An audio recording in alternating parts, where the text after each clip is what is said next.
We've heard about different types of MDT and Cure Connections managing other cancers, that sometimes these meetings allow experts to discuss management issues, but some MDTs have other people in the room who are not doctors. Do you have people who are experts in managing lung cancer who may offer other services, or is it all just medical people talking about management? For example, do you have nurses in the room or radiographers or social workers, or is that not part of your setup? So we absolutely could not function without our nurses and nurse practitioners. So many of those also come and sometimes remind us what was discussed, because when there are multiple patients being discussed, we go back and say, you know, what was the final plan here? So we couldn't make it through without the nurses and nurse practitioners who come. And also there's some folks who do research in lung cancer but may not necessarily be treating lung cancer patients, who want to come and hear, hey, what's everybody talking about?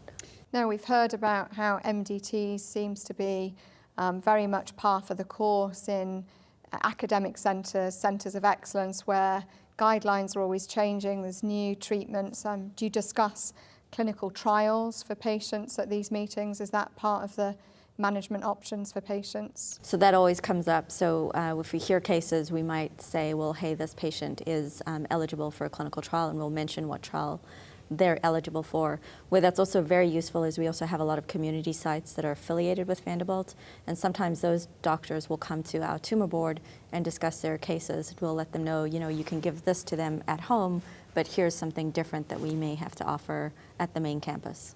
So this is what you guys do all day, every day. You manage lung cancer, you talk together about different treatment options and what's best for the patient. Do you think this is fairly standard of care across America for patients who may not be in a centre of excellence? Are their cases being discussed in this team meeting? When you talk to colleagues in community hospitals, are they getting this kind of feedback with colleagues in a formal setting like an MDT, or is this really just unique to a centre of excellence? Well, I think that most facilities that deal with cancer patients have some form of a tumor board. That may be staffed with a medical oncologist or a radiation oncologist or a radiologist who really focuses on all types of cancer. And I'd say the advantage of a place like Vanderbilt or another center of excellence is that this is what we do all day. We understand the nuances of the literature, of the clinical trials, and not all patients have access to that. That said, I think it is very important that other centers do have multidisciplinary tumor boards with the physicians that they have, who are often very well trained, but just are not disease site specific. Do you find, Dr. Sandler, that some patients have scans done where they may have been asked to have a CT of the chest, but the cuts or the angle, or there may be specifics that don't really allow you to give the correct interpretation, they need to be repeated? Absolutely. So with a non-contrast CT scan of the chest that we were talking about earlier in terms of looking at early stage lung cancers and trying to make that diagnosis, slice thickness is absolutely essential. We do all of our chest imaging with 1 millimeter thick slices, but only a few years ago it was almost standard of care to do a 5 millimeter thick slice. And when you're talking about nodules that can range anywhere from 4 to 8 millimeters, at the earliest signs of lung cancer, that makes a really, really big difference. It's not only just the slice thickness, we also do imaging of the chest for various different reasons. Patients may have a problem with their heart or other things in the lungs that are abnormal and have had a CT scan done for other reasons, but in doing that scan, they've seen something that is now suspicious for lung cancer. So sometimes that initial study is not adequate.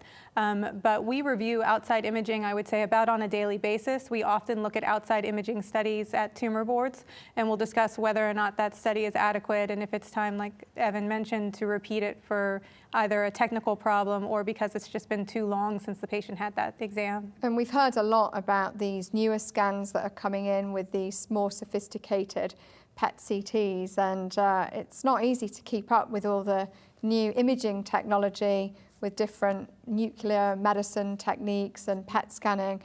Do you think that we're going to move away from doing CTs only? Do you think these more sophisticated scans are going to be used to increase sensitivity and specificity? I think imaging like PET, where you're looking at metabolic activity, has a place.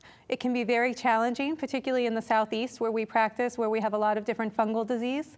And that fungal disease can often mimic cancer, and it can complicate the picture by looking at metabolic activity as opposed to more of an anatomic scan. So I think that it's important to know when to get the study. I think that there are things like PET CT that have helped enormously. We're moving now to PET MRI that can give us a different type of information. But sometimes having that study done at the wrong time can actually make the picture more complicated rather than adding information that can help to make a diagnosis.